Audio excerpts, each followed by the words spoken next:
Wow, look at you all. Good morning. I'm delighted to be here today and feel really privileged to be able to present the inaugural Health Consumers Queensland Partnership Award. I'm really encouraged by the number of people here in attendance today, and I'm really excited about the potential learnings and networking that can be achieved over the next 2 days, which will lead to further improvement for Queenslanders in the future. Firstly, I just want to say a really big thank you to each of you who are consumers and carers who have participated and contributed in some way to improving health services in Queensland. I'm also really grateful for your dedication, for your passion, and for your commitment. Having worked in patient safety over the years, I've met consumers who haven't experienced the best healthcare has to offer. In fact, in some instances, our health system has really failed them.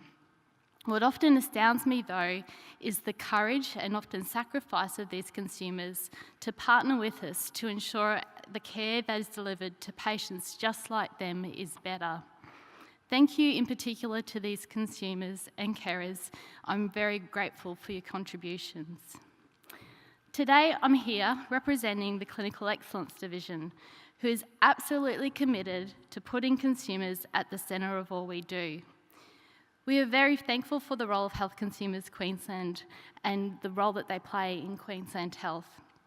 Clinical Excellence Division in particular benefits from a partnership with Health Consumers Queensland in several ways.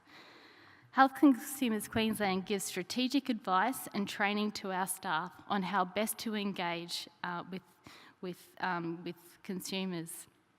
Health Consumers also trains and supports consumers to effectively work with our division for better outcomes for consumers.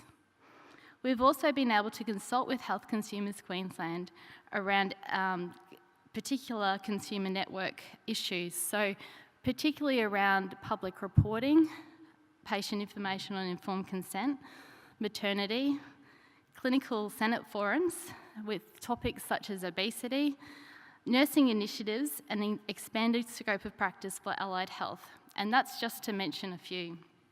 We also appreciate the ability to work with Health Consumers Queensland around providing intensive support on projects of strategic importance.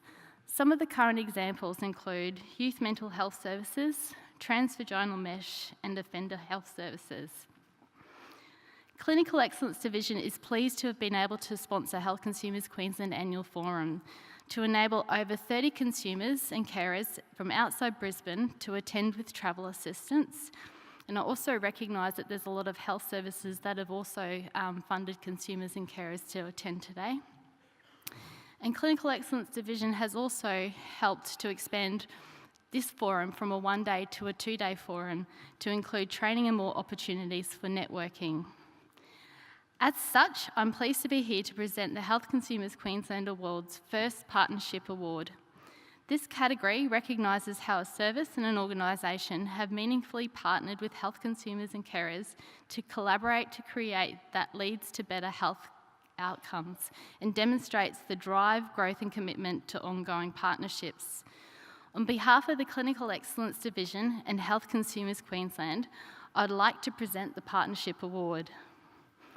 The winners of the Partnership Award are, drum roll please,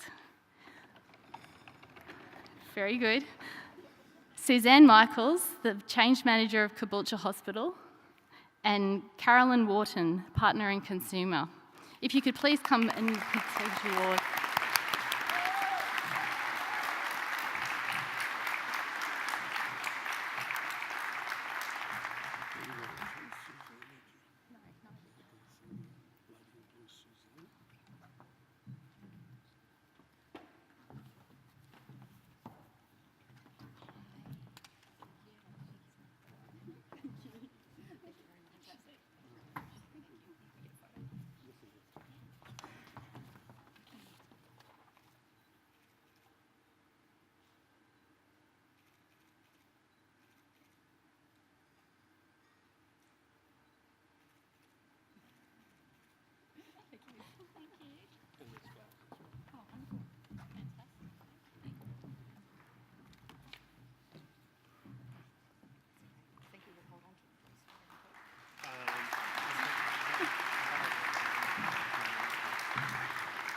So without further ado, I'd now like to invite Suzanne and Carolyn to describe the impact of their partnership, which is being recognised by this award.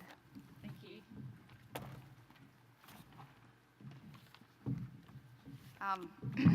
Just going to pop one down because I'm very short.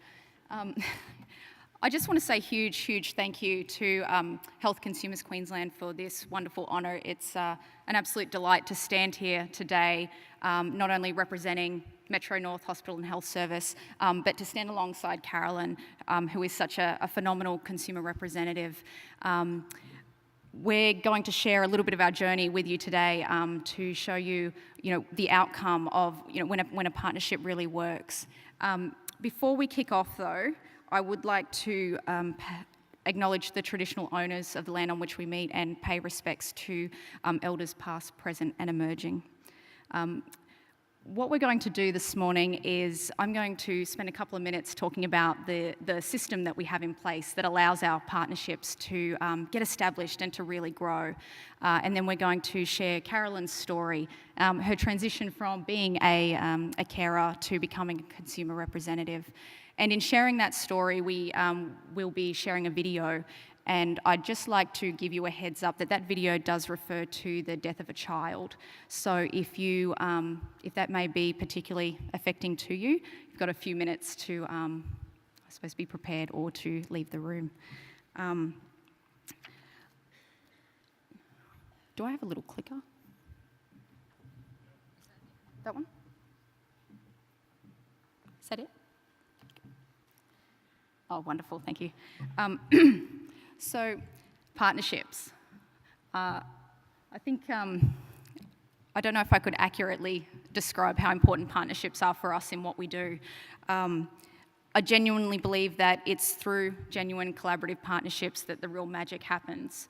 I've seen it with my own eyes over the last few years. Not only magic for consumers who go through that transition from being a patient, a carer, community member to coming on board with us as a consumer representative, but also within our own health system. I've seen our systems change, I've seen our attitudes change, I've seen our processes change, our policies change based on, the experience of the people that we work with every day. But what I realise now is that we've made it business as usual. It's up to us as the health service to create that space that's safe, that's secure, that allows those partnerships to happen so well. We're very lucky. We work within Metro North Hospital and Health Service, which, as I understand, is the largest health service in the country. They are, we honestly couldn't do what we do without their support. We can't have achieved what we have without their ongoing dedication to partnering with our staff, with our community, with our consumers. It's really built into the fabric of our organisation. As you can see, this is our putting people first strategy up here, and working, partnership is a key element of that.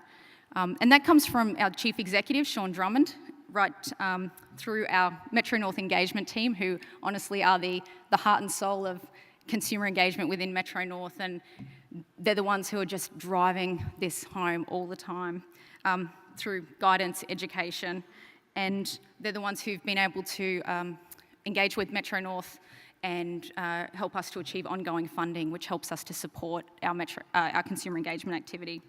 So it's really lucky for us that we work within a system that supports us. Locally, we have our focus on caring together. Now, if anyone was at the forum last year, you would have heard me speak very excitedly about caring together, because it's my passion. But this has been our commitment locally. We said, we are improving the health of our community by caring together. So we look at that and say, well, what are the elements of that? What makes up caring together? And for us, that means providing safe, accessible, person-centered care, creating a culture of teamwork, learning and innovation, and being part of a community that provides connected care. And we look at every single thing we do and say, are we doing this? Is this, every single activity we're doing, is this going to help us get to this point? And if it's not, then we stop doing it. What we've created at Caboolture, Kilcoy and Woodford is our consumer network. So we have a network of wonderful consumers who are actively involved throughout our organisation. This is the system that I talk about. You have to have a place where consumers can come into, they can step into. We have to be ready to receive them and support them so that they can be as successful as possible. And while I'm very, very proud of all the the initiatives that we've undertaken in the last few years, which I think we could talk for 2 days on.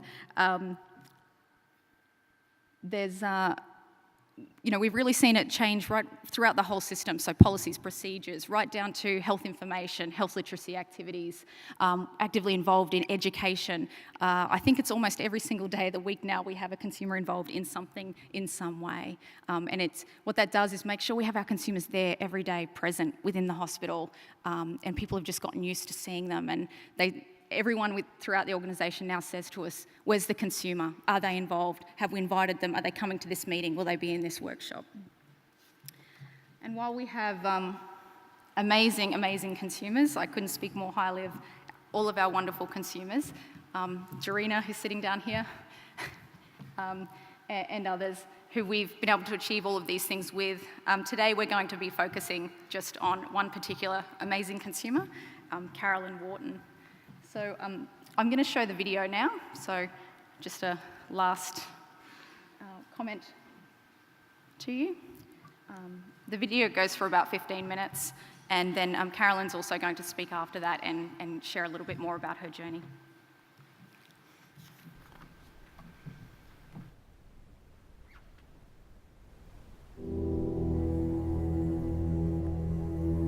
My husband Bill and I, we've been together for over 23 years.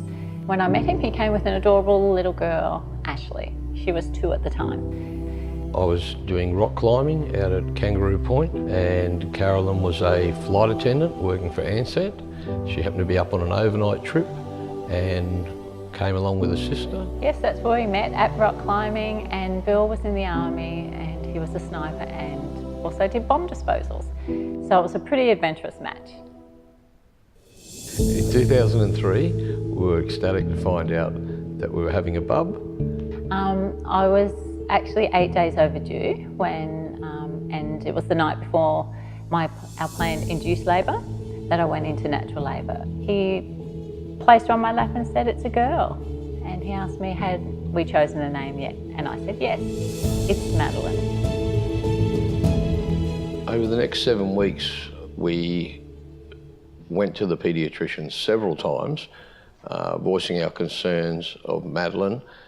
She wasn't feeding well, she wasn't sleeping well, she was crying all the time. Started to see some involuntary flickering within Madeline's eyes. It seemed to go in a bit of an arc from left to right and only at certain occasions. So we rushed straight back to the paediatrician and asked him to have a look. Unfortunately, he kept talking to Bill and I and missing when Madeline did the flickering with her eyes. And Bill got his attention by saying, if there is something wrong with our daughter, either you fix her or I'll fix you. At the time, we were only getting 40-minute blocks of sleep. Exactly. It was just taking its toll on us. But it worked, and within 2 hours we were in the Royal Brisbane Hospital once again seeing our neurologist. The next few weeks were incredibly tough. After many tests and medication trials and trying to establish feeding regimes, we were given the most devastating news that any parent would ever want to receive, and that was on the future capabilities of our daughter and her life expectancy. Madeline had quite a few different diagnoses that contributed to her condition. She had severe refractory epilepsy, meaning that the medication couldn't control her seizures very well. She had a central hypertonic cerebral palsy. She was floppy rather than stiff. She also had cortical vision and nutritional deficiency, requiring to be fed through a gastrostomy button. This was through the use of a pump and at a very low low speed. Most of her feed, some of that also related to the form of cerebral palsy that she had. Over time, she also, with those nutritional deficiencies, she developed some osteopenia, so she developed brittle bones. Later on developed chronic lung disease as part of her condition. Because of the aspirations that she had, and over time she also had episodes of neutropenia, some of them related to the medications that we had to use for her. At the time, we were given 12 months for Madeline to live. Our lives changed and our new lives begin. Yeah, we utilised and lived within the hospital system for over 12 years, and we attended many specialist appointments throughout that time. They included endocrinology, neurology, respiratory, gastroenterology, the cerebral palsy health clinic. Dentists. Yes, the dental clinic, as well as many other allied health services. Caboolture Hospital became our first port of call for Madeline with her reoccurring chest infections and pneumonia. We were rewarded with great paediatricians while we were there, and our final one was exceptional, Dr. Lisa Kane. The Caboolture Hospital Children's Ward became quite a familiar place for us. The staff were almost part of our extended family. So to have a good relationship with the families, it's really important that we understand, or at least believe what they're saying. Like, sometimes you find when some patients first arrive, sometimes it's hard to, for them to explain exactly what's going on. But as you get to know the families, you know exactly, how to communicate with them. They know how to communicate with us, and you tend to be able to pick up on those little things that they say that either they're not coping or that they need some extra assistance, and they seem to be, as they get to know us, they find it easier to communicate with us as well. So we're all learning together. Madeline's conditions were sometimes challenging, but so was the health system and some of the specialists too. But we never gave up. Our goal was to provide the very best care that we could for our daughter. All of these experiences and diagnosis did not define the beautiful, boisterous, vibrant princess that was our girl Madeline. Immaculately dressed, hair was always beautifully braided. She had the longest plait actually. She was very clever, smart and very social. Very cheeky. Very cheeky.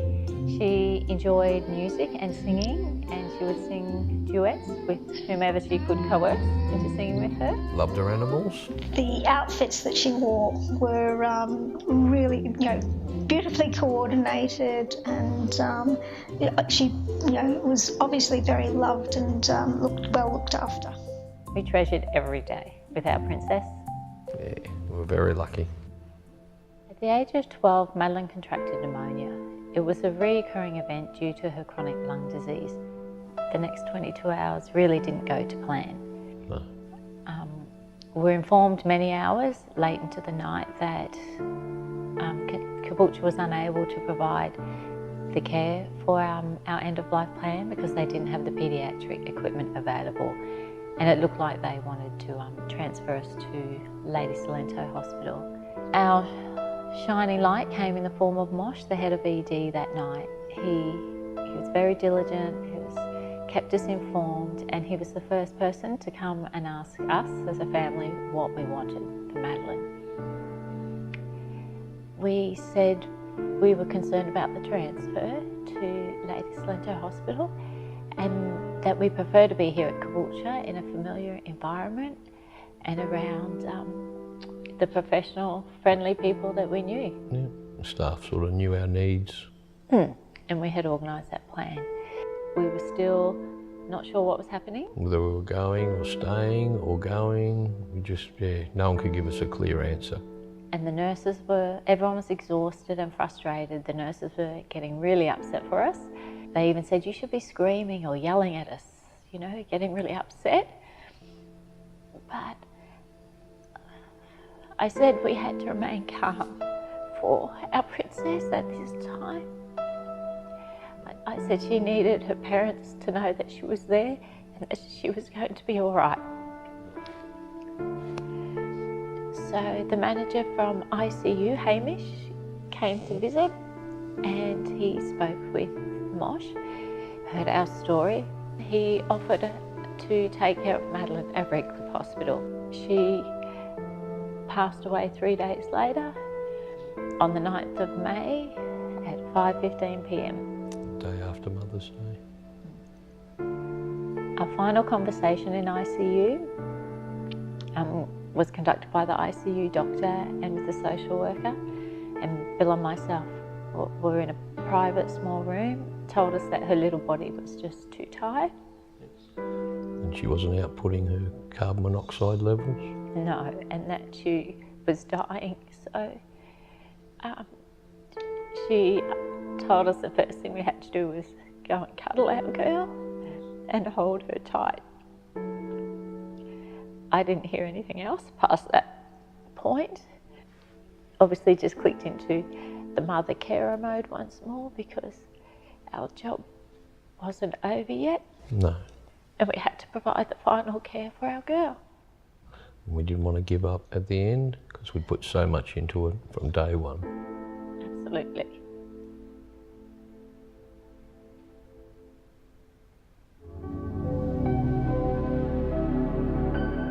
Several months after Madeline's passing, Bill and I went to the Caboolture Hospital Children's Ward to thank all the staff and the nurses for their care and support. It was there that Dr. Lisa Kane, Madeline's paediatrician, encouraged me to use my experience and knowledge to help other families. But with her support, I joined the Caring Together consumer network at Caboolture. I actually met Carolyn about 3 years ago. We were doing some surveys with family members and patients for our new paediatric strategy, and at that point I'd spoken to about 30 different families, and then I came into the children's ward at Caboolture, and Carolyn's daughter Madeline was here on a visit, and most of the interviews I'd done with people had taken about 10 minutes, and Carolyn and I got to talking, and it was about an hour and 15 minutes before I left. You meet with a lot of people, and you talk with patients and families, and for a lot of them, they haven't had a lot of experience in the health, in the health sector or in hospitals. It might be their first or second experience. And then you talk to someone who, this has been their entire world for 12 years, I think it was at that point. And they can talk so clearly and succinctly about their experience. They're not saying it's all roses, they're not saying it's all terrible, they're just being really factual and like, this is honestly my experience, and this is what's good, and this is what hasn't been good, and this is what you could change.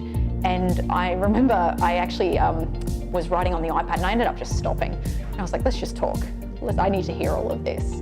It was about a year after that that I got a call from Dr. Lisa Kane, and she said, hey, I've got someone you should talk to, because we had the consumer network up and running then, and she said, I've got this great person that you should speak with. I think she'd be really great. And I said, what's her name? She said, Carolyn Wharton. And I said, yeah, I remember Carolyn. She's just so articulate and so well organised, and she'd done such a wonderful job for her daughter. I felt that this was something that she would be ideally suited for, would be taking on a consumer advocacy role. Well, I actually also suggested that Caroline would be a great consumer, because I just feel that, for one, there was a few issues that we had with Madeline at the end of her passing that we could have done better. And so I wanted to make sure that I had a consumer's point of view, and because Caroline was so open and we'd, had worked with her for so long, I just thought she would have been the most appropriate person for us to have. We had a chat, and I know that first conversation was, it was really interesting, because I know Carolyn said to me, I don't know what I have to offer. I don't know what I can possibly do here. And I said, all you have to do is be yourself, and it will be really powerful. When Caroline first came to our paediatric service improvement group, it was a little bit of a, oh, what are we allowed to say, what aren't we allowed to say?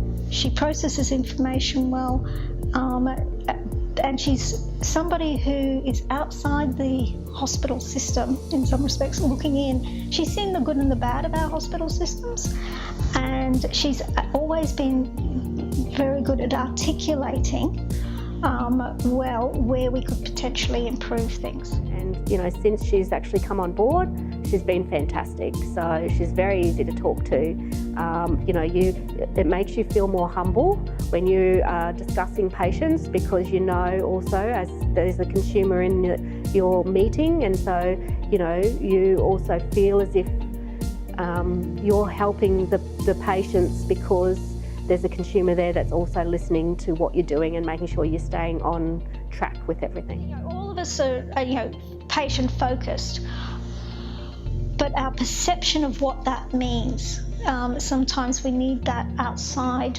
voice to help guide us as to, you know, what that actually means. So Caroline has been really instrumental in putting our orientation video together, and she's actually helped us look through some of the pamphlets that we give out to parents to make sure that they are appropriate. And she's also, as we walk into our unit, she's actually helped to re-sign our entrance just to make sure that it's more consumer friendly so people know exactly how to get into our unit. So she's been a great help. Carolyn's actually involved in our medical education each year.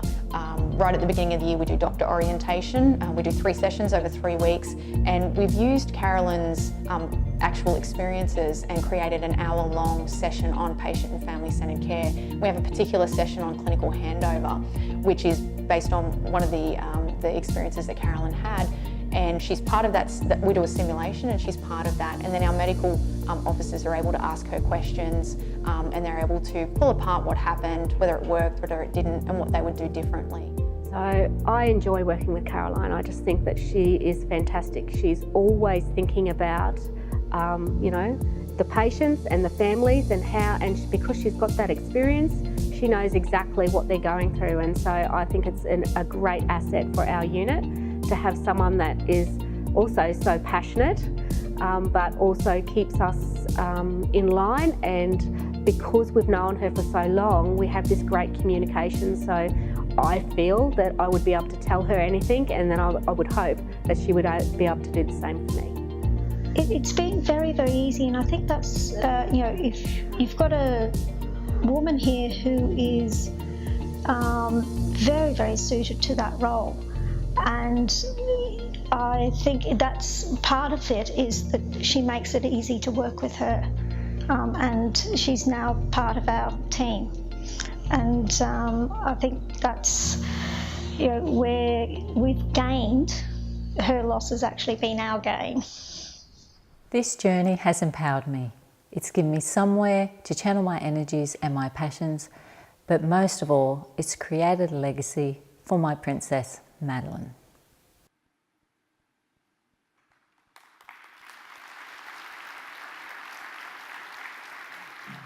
Thank you. Thank you for allowing us to share that with you. We only just did it very recently, but I think it beautifully captures the journey that Carolyn's been on. But she's also just now going to share a few more words about her experience moving from carer to consumer. Oh, sure. Thank you. The journey from carer to consumer is very rewarding. It's emotional, it's personal, it's exciting, but it definitely needs support. My husband Bill and I were caring 24 hours a day for over 12 years for our gorgeous princess, and then everything changed. Our routine was so ingrained in our daily lives, we were still instinctively jumping up to prepare feeds and medications for weeks after Madeline was no longer with us. The grieving process is very individual, and it's difficult to know when you're ready to tackle life and the real world once more. So many thoughts run through your mind. For me, it was a mixture of what happens next. What do I do now? I'm so sad all the time, and I have all this time. Do I need to think about work yet? Goodness, I haven't been in the real world, in the workforce, for 15 years. Where do I start? Do I need training or to do a refresher course? Actually, I don't want to think about it at the moment. So our GP gave us great advice. He said, hold everything off for 6 months if you can. Don't rush into anything and just have a break. I felt like I just needed that time. time to just exist, to float along for a while, and time to find my new normal. As mentioned in the video, it was Madeleine's paediatrician, Dr. Lisa Kane, and the nurse unit manager of the children's ward, Michelle, who asked if I would share my knowledge and experience to help others through the consumer network. Lisa and Michelle and our family had developed a very good rapport over the years and established a strong, trusting partnership. The trust was the foundation I needed at that point in time to look further into her suggestion of the consumer network. Her suggestion to join the network was an uplifting surprise. I had a positive option or direction to consider where I could pay it forward, share my knowledge, and help others. I felt this could help me in my healing process, and it was in an environment that I was familiar with, a bit of a comfort zone, because I've been utilising the hospital and the health system for so long. I also felt a positive reinforcement that what I did as a carer and how I conducted myself as Madeleine's advocate must have been good. We must have done things well if we've been asked to help. We know our family worked incredibly hard to do everything possible to give our princess the best care we could and utilise every opportunity available to us. But to be asked back as a consumer and invited to join the Paediatric Service Improvement Group to work with staff and make improvements felt like an acknowledgement of sorts. When I joined the Consumer Network, it had been running for about 6 months. I met with Suzanne and we spoke about the group. I saw it was a well-organised committee with great opportunities, and the possibility for consumer engagement seemed endless.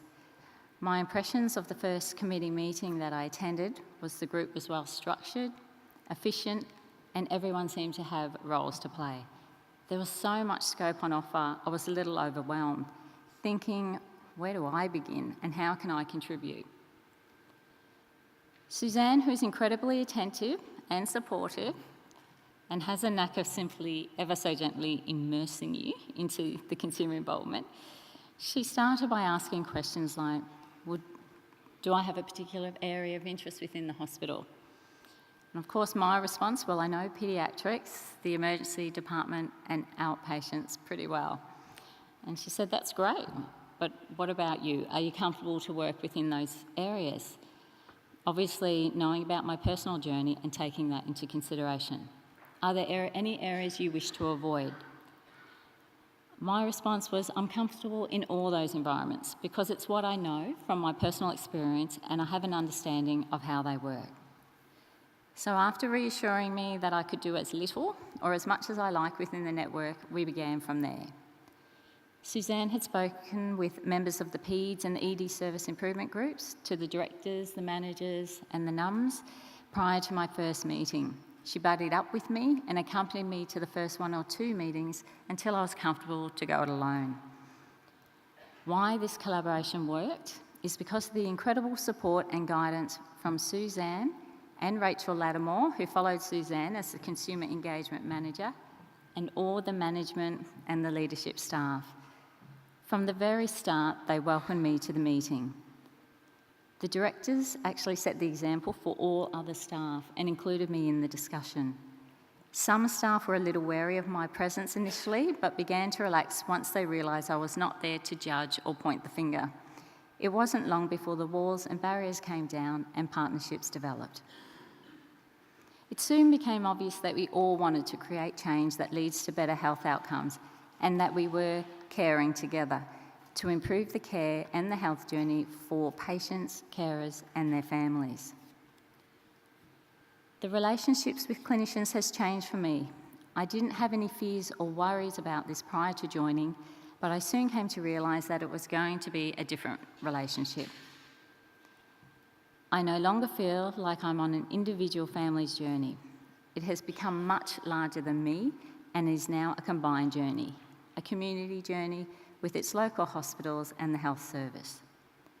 We all want better outcomes for the patients and their families, so we've united together. As a consumer, I look at things more holistically. I now see the challenges, the restrictions and the limitations that staff are working with. As a carer, I was focused entirely on my princess and my family. Madeline was number one. Now, as a consumer, I'm part of the team who delivers that care.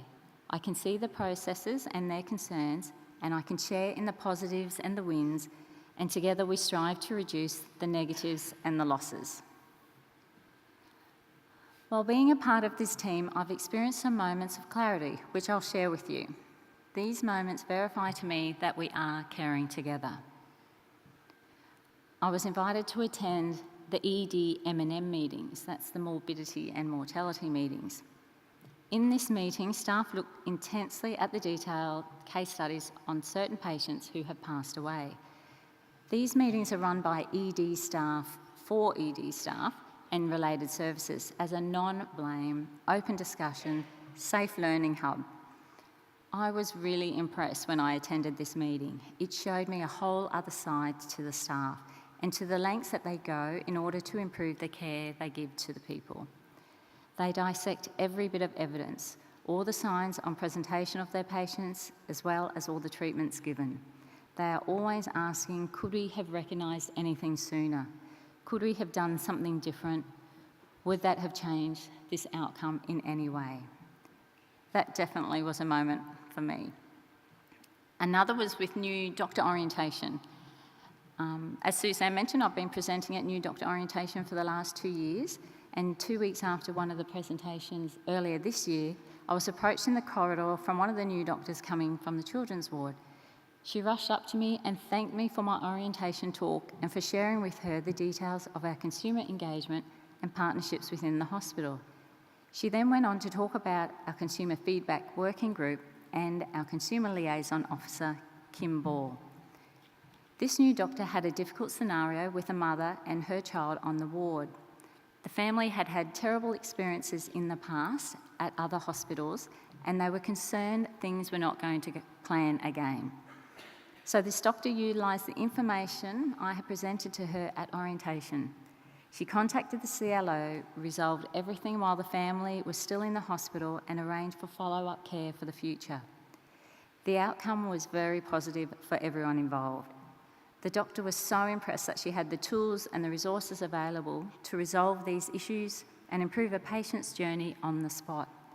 And she was very grateful to me that she'd learnt about them through my orientation speech.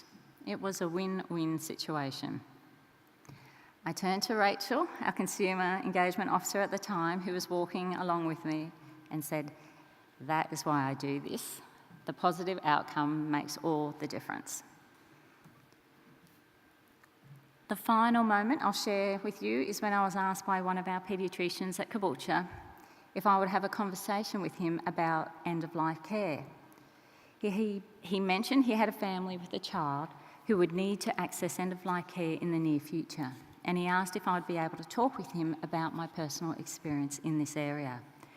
We spoke about the plans we had in place, what worked, what we could have done or would have done differently, and what else does he need to remember and consider. He just wanted to make sure he had everything covered. I could see he was invested in this family. This was a raw, open conversation that I agreed to have because it could make a difference and help another family. So, the future. Suzanne always asks me, what's the future? It's the most difficult question for me. I can never give Suzanne a straight answer, for I'm not really sure. All I know is that we were a lifeline for our beautiful princess for a long time. And that was an amazing journey.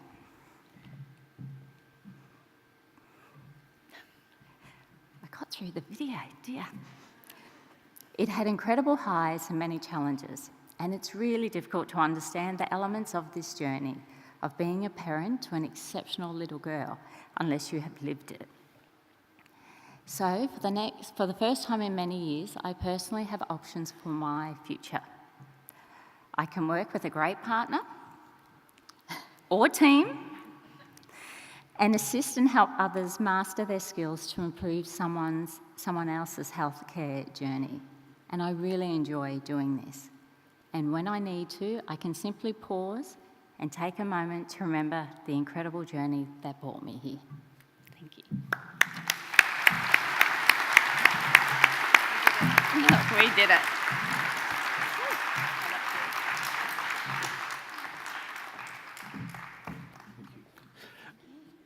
Thank you very much. You've actually agreed, I think, to answer some questions. Is that right? Oh, absolutely. I think that, we need to, I think, recognise what a fantastic partnership this is, and an incredibly moving story. So thank you very much for sharing it with us, Carolyn.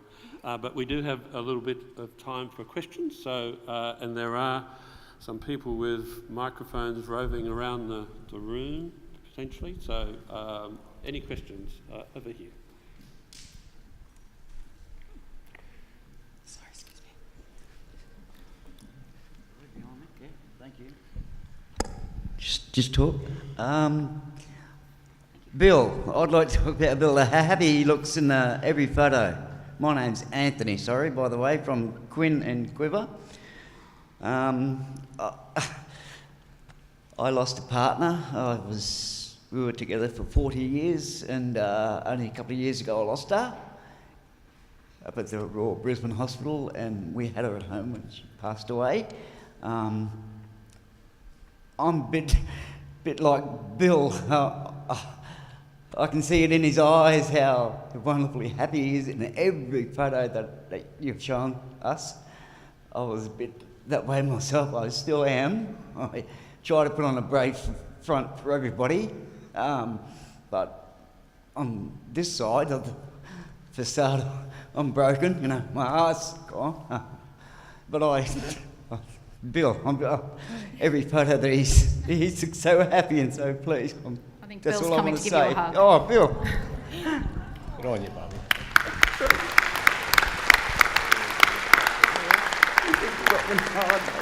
Every morning. Oh, have a chat with me if you want to come. Anytime. Thanks. All right. Thank you. Thanks very much. Another question?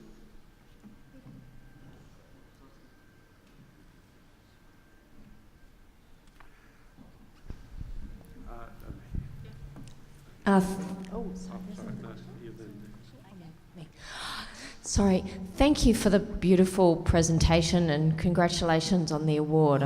There's so many people that deserve an award, but absolutely wonderful to see this first award go to you. I think one of the things that really moved me was just how graciously you've been able to work together in a partnership. However, I'm also sure that good partnerships also people see things differently from time to time, and I'm wondering if you could, either of you, speak to when you see things differently, how you manage to traverse differences to come to maybe a different place, a different decision. I find a headlock works really well. Do you want to speak to that, or do you... No. It's going to rebut with a sidekick, but no. Okay, yeah, no, she holds her own. I think, absolutely, I was talking with Fiona, one of our other consumer representatives earlier about this, about, everyone's coming from a different place and everyone's going to a different place, and those places aren't always the same.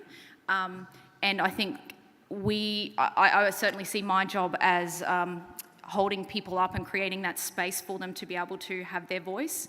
And sometimes that is, I think, sometimes giving consumers the full context of environments that we're working in, and making sure that they don't, that they absolutely can say everything they want to say and achieve everything they want to achieve, but within an environment that's going to be welcoming of that. And sometimes, I suppose from my perspective, it's running around behind the scenes and making sure that the right people are doing the right things, so that when Carolyn or other consumers get involved, that they are ready to work with them.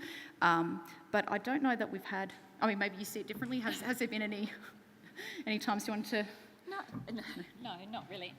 We're so open. I think we're so open. Our partnership, we have gelled, we speak our minds, but if I'm not comfortable, sometimes, we'll write things down and I'll say, yeah, I wouldn't quite say. Like Suzanne might be just, I don't know, with presentations we're brain dumping things, and I say, yes, I get where you're coming from, but I wouldn't say it like that. And she said, that's fine, I'm not telling you, I'm maybe giving a framework that I work with. But it's the support all the time that I get from all of us, from Suzanne. Before we do something, during we do something, afterwards we have it's a debrief, it's a preparation, was that okay? How can I support you? Do you need to talk about this more? At all stages. So if we did have an issue, it's resolved before it becomes a big issue. But we haven't really had issues. So No, not at all. I would say, honestly, the issues have probably been more with other staff and having to really, guide them gently into this rather than consumers. They're ready to jump in head first. So, yeah, it's usually that's the gentle negotiation happening that people may not see. Hi, I'm Claudia from Healthcare Consumers ACT. Hello. It sounds like a fantastic partnership. Two things in terms of consumer rep support. Do you also send your consumers, as a matter of course, to the training that Health Consumers Queensland puts on? And also, do the consumers have opportunities to meet together as consumer reps to talk about issues that might come up? Yeah, absolutely. So that's why within Caboolture we created the Consumer Network. Before I went to Caboolture, I'd worked with Metro North for about 12 months, and I'd worked with all of the hospitals within our network and noticed that what consumers were asking for was more opportunity to talk. They wanted that opportunity to get together and work things out and get feedback from other consumers. So we create the network, and so our consumers are actually recruited to the network, and we have monthly meetings where they just get together and talk and learn things, and from there they go and connect into other committees. And so if they have something that comes up on one committee, they can bring it back to the network and talk it through with the other consumers, get feedback and take it on. As far as training goes, we do a lot of on the job training as things come up, but also we have attended the Health Consumers Queensland education. We also do education internally within Metro North as well. So I'm happy to share that afterwards if anyone's interested. Hey. Carolyn, your story is a wonderful story. You must have had the opportunity over the years to watch many, many parents pass through the wards, and they would be all sorts of different skill levels in terms of communication, their social and emotional skills. How do you manage actually, did you help them? What advice would you have for parents to be able to somehow manage that situation and learn on that journey how to communicate well, because you're doing it so well? Oh, sorry.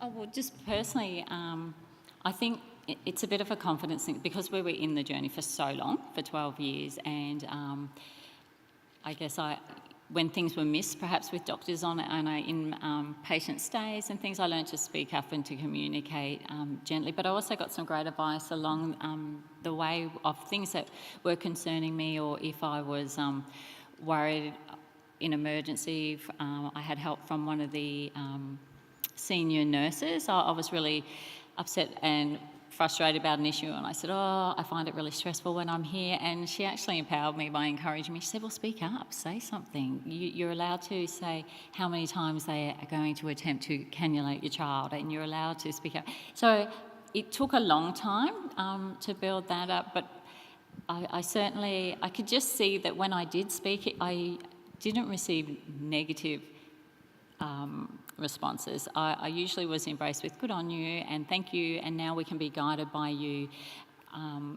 with the information. Madeline would travel with a 2-3 file, information. So when doctors were doing morning rounds and you'd have new doctors, that have had 5 minutes, you're not going to know her whole history. So at the new doctor orientation, I also encourage them. I said, look, when you get someone with the really complex, if you files and information, if you haven't had the time to read it, just be open with the parents. Say, look, I've had a look, but I'm going to be guided by you because, and that's because you're the expert, you're the one who cares for her fully, and that's how I encourage the two-way conversation. I think it starts from there, and then I can just build up. It becomes easier. You don't get afraid of that doctor, nurse environment. You'll speak up for your child, and then they bend over. It seems that it works both ways. Everyone's happy to help you as well. So I hope I answered that. Yeah, absolutely. No, and I will just say, I think what I heard earlier in your question was around, obviously, Carolyn's very articulate and able to speak up and is confident, and that has built over time, but appreciating that not every family can do that, especially in Caboolture where we are. We know that we work with families with very complex psychosocial needs and experiences, and so what we try and do is train our staff to encourage that and to allow that and to create the space for that to happen. It's one of the reasons we have, we've created our Welcome to the Children's Ward video where parents can watch that and we say, speak up, here's some questions you can ask, because we see it as our opportunity to educate families on how to communicate better while we do it with staff as well. Thank you. Last question.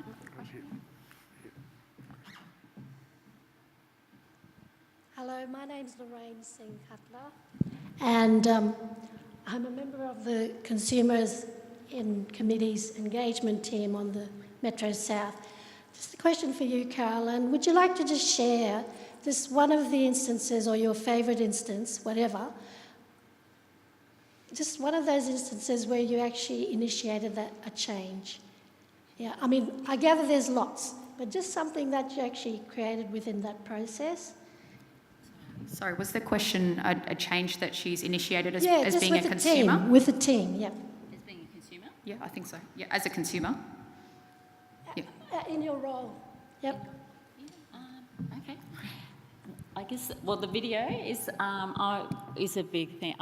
Being a part of the paediatric team, the nurses have spent a lot of time, 20 minutes actually sitting down with the orientation with patients every time, and sometimes the patient either didn't remember it, especially with the rights and things, certain elements. They said, oh no, when we would survey and speak later, they said, no, I wasn't told about that, or I didn't receive that information. And they actually did, they just couldn't remember. And as we all know, in a children's ward, it's not a quiet, calming environment. There's a lot going on, and you have your sick child as well.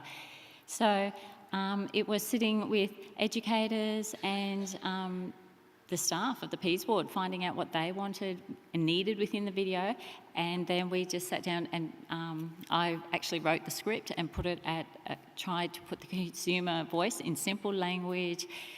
We broke it down, lots of visuals, step by step. It's on, they can either access it on their phone, a link I think, and they're trying to put it on the TVs as well. They can watch it in their own time, and then we followed around again, and the parents, the mum said, actually this is fantastic because if you gave me the book, the piece of paper is straight in my handbag and I'm not going to look at it and I'll find it scrunched up on discharge, and then they don't realise. So they just said, oh no, when you get that moment, everyone's on their phone, or they can look at it, and they found it very valuable. And also the questions, as Suzanne said, the feedback we received later was, wow, I didn't realise we could ask the doctors all these questions. We give them a list of questions, a list of suggestions, things that, just, again, empowering. It's your child, ask about them and how to care for them after the fact. So I'm very proud of that video.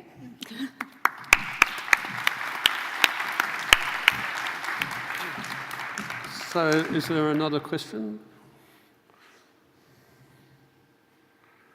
Over here. Hello, Carolyn. My name's Sherry. I took up where you said that talking with the staff and the doctors and the nurses, you go gently to get the best result for all. I think that was a beautiful way of putting it. Just like a bit of your advice, if you'd like. I'm a unpaid director for a not-for-profit organisation that helps people with disability be all they can be in their community, their employment and their society. Anyway, we have a client, or core member as we call them, and he is non-verbal.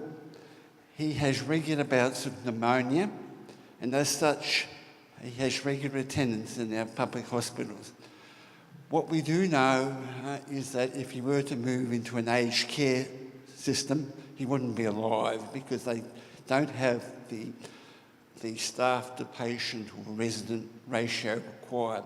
My question to you is, every time he's been in one of our public hospitals, mostly on the south side, we have great reluctance for hospital staff to monitor him as often as he should because he's non-verbal. He gets out of intensive care unit and he goes out into the ward and they don't have any monitors on him, and we've reached a situation where we have to stay with him 24/7, otherwise he'll die, because that's just how it is. Some people say he's meant to die because if he can't survive in a hospital, he's not meant to live. I think it's a very difficult situation for the staffing in the hospital to have someone in an ICU mode constantly, but we're sort of made out that we shouldn't be there when we until he gets over his pneumonia. We stay in the hospital 24/7. How can we get around that issue? Are there closed circuit TVs that someone could be watching him without having to be there?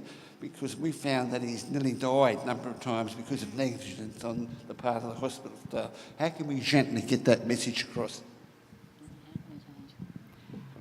I can totally relate to everything you've just said because that's exactly how we lived.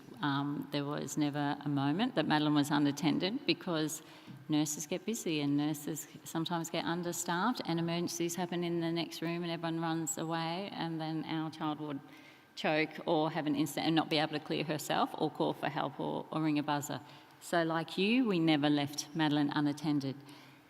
That's a great forum. We need a plan. We need something that can be done. Absolutely, I totally agree.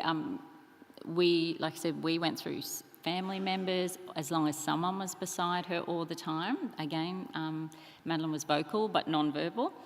And there needs to be a way, whether there is a monitor, but again, an emergency and people run away, it's a very difficult one, but it's certainly a great discussion needs to be had because there's obviously more than two people out the world that need this extra help. Sometimes they would put Madeline in the nearest cubicle to the nurse's station, the nearest room, but it still didn't relieve we were always there. So I can totally relate to that. How to resolve it, Mark? Sorry. I'm not going to try to answer that question. Maybe we should have captured the Health Minister before he left this morning, and he may have been able to answer that. It would be wonderful to be able to. But we certainly appreciate the issues, and I think that's been really very well enforced by the video. So congratulations on that, and again, congratulations on the award. Thank you. Thanks, Mark.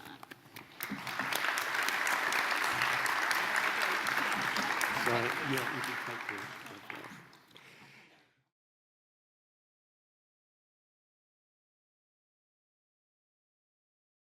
Fantastic. It's very exciting, actually. Our partnership, it's finally recognised all the hard work that the consumers do, so we're wrapped.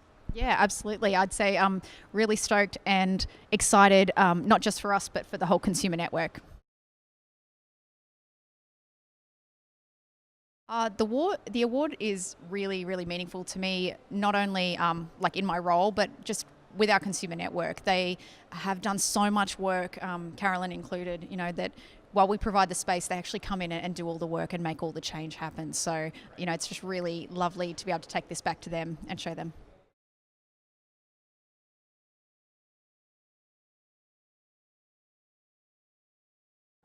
I see it as being really critical for health organisations to partner with consumers. I don't know how you can design services or create new programs without actually talking with the people who are going to be using it.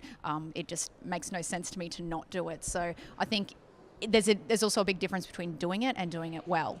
And when you do it well, I think you just see outcomes that are just absolutely wild, beyond your dreams. Everyone gets excited about it, and it makes it so much easier then to do it again in the future. And we've had so much buy-in from staff, from our executive, from our consumers that we're really excited for what we've achieved, and then also what we're going to do in the future as well.